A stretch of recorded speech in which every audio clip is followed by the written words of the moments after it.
My name is Charlie Parker, and I'm the pastor at Metropolitan Memorial, which is the church at which Bishop Matthews and his daughter Ann worship currently, and also the same church in which the bishop was consecrated as bishop back in 1956.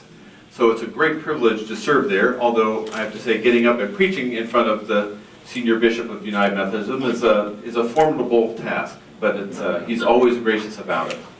It's a great pleasure this evening to introduce two of the bishops of the Baltimore-Washington Conference. And I want to start with Bishop Schol, who will be speaking in just a moment. Bishop Schol was born into a staunch Methodist family in Pennsylvania and attended Moravian College and Boston University School of Theology. After graduation from which he served as the executive director and pastor of the Frankfurt Group Ministry in Philadelphia, which was a cooperative parish that grew dramatically under his leadership over the next 12 years. An experience which brought about an invitation for him to move on to the staff of our General Board of Global Ministries in New York, where he helped to start and direct the Communities of Shalom Ministry and the Holy Boldness Initiative that have become a national training academy in urban ministry. Today, the Shalom movement encompasses 530 sites in 42 annual conferences in the United States and Zimbabwe and Ghana. In 1997, Bishop Schol was appointed senior pastor of the Westchester United Methodist Church, which he reorganized and revitalized, raising over $4 million for building expansion and planting 2 new church starts out of that new and revitalized congregation. As a delegate from the Eastern Pennsylvania Annual Conference to the 2004 General Conference, Bishop Schol was instrumental in developing a resolution reaffirming the unity of our denomination in the face of a lot of movement to divide us. That same year, Bishop Schol was elected to the episcopacy and became the presiding bishop of the Washington Episcopal area, which includes nearly 700 United Methodist congregations with more than 200,000 members in Maryland, Washington, D.C., and the eastern panhandle of West Virginia.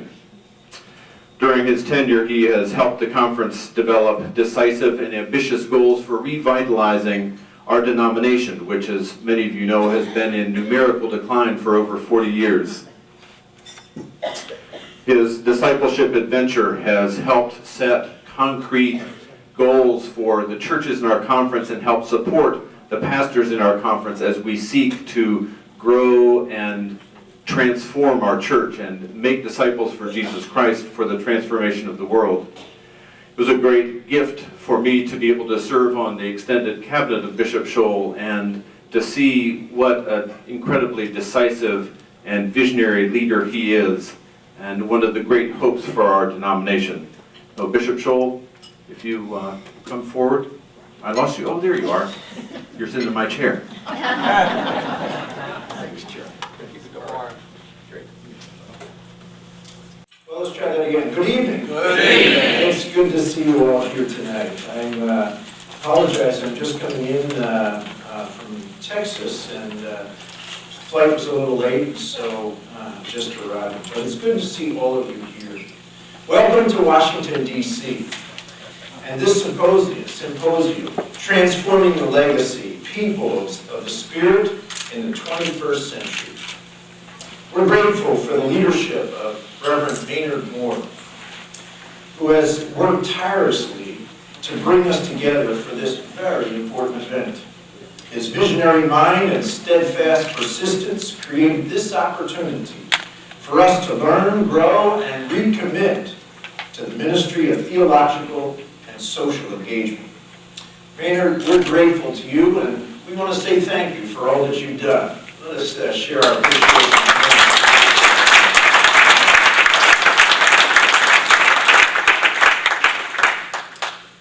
We're also indebted to Wesley Theological Seminary, an innovative and forward-thinking institution that is developing spiritual leaders that will transform the church, transform communities, and even transform the world.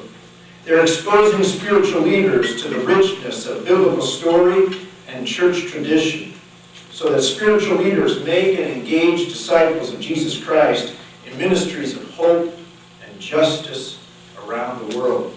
Wesley's latest innovation, Wesley at Mount Vernon Place, will put students in the heart of the city where faith and society and public policy all intersect. This new center that will house and equip students for spiritual leadership is almost equidistant from the White House and the Capitol. And is committed to narrowing the distance between the institutions that are called to serve and the gospel challenge to preach good news to the poor, proclaim release to the captives, recovery of sight to the blind, and the proclamation of the Lord's favor. Wesley is narrowing the distance between biblical scholarship and biblical living, between church history and present-day reality, between ethical teachings and justice for all God's people, between theological thinking and heart living with the poor, the homeless, and those searching for hope and salvation. We are blessed to have such a fine institution like Wesley Theological Seminary in our area. Today, we're also grateful for Wesley for creating a permanent archive for the writings and work of Joseph Wesley Matthews, where researchers and students may be inspired by the life and work of Reverend Matthews. Joseph Matthews is synonymously known with the Ecumenical Institute, today known as the Institute of Cultural Affairs. During the 1954 meeting of the World Council of Churches in Evanston, Illinois, a resolution to begin a center for training lay people in North America, taking as an example the Ecumenical Institute in Switzerland. Around the same time, a group of faculty members and students at the University of Texas began to study the relationship between their faith and contemporary life. Dr. Joseph Matthews and others created a curriculum for students and laity. The community began to work on the role of churches and congregations in society. In 1962, Joe Matthews was appointed Dean of the Ecumenical Institute in Chicago. He brought with him a group of 7 families who had been experimenting with a disciplined life of worship, study, service, living the Acts 2 community in which they shared all things in common and gave to any who had need. When the 7 families moved from Texas to Chicago, their focus was primarily on developing curriculum for church renewal. However, in 1963, they relocated from Evanston to the west side of Chicago and gradually began to experiment in community development, from the premise that local communities constitute the basic building blocks of society. The Institute began working in a neighborhood on Chicago's west side, which became known as the Fifth City. Door-to-door organizing and neighborhood meetings provided a way for the local residents to engage in their many challenges and to begin to design practical solutions in an urban community. A frequently used method was focused conversation, a way of discussing a subject thoroughly so that factual, emotional, rational, and action-oriented considerations would all be covered in a natural sequence. The Ecumenical Institute used a social process triangle: political system, economic system, and cultural system. The purpose of the triangle was to emphasize the importance of cultural development, an aspect of the social process that tended to be neglected when working in communities. The Ecumenical Institute was always concerned that the entire social process,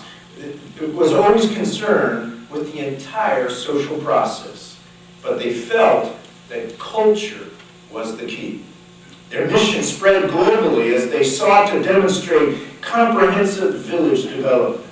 The village development worked holistically, in which economic, social, and cultural programs dealing with all the problems in the village and involving all the people of the village.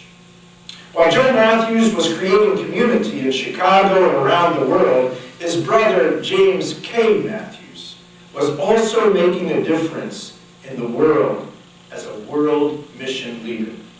His work through the Board of Missions, now known as the General Board of Global Ministries, was reaching new generations of disciples, starting new churches, and addressing the pressing human needs found in communities.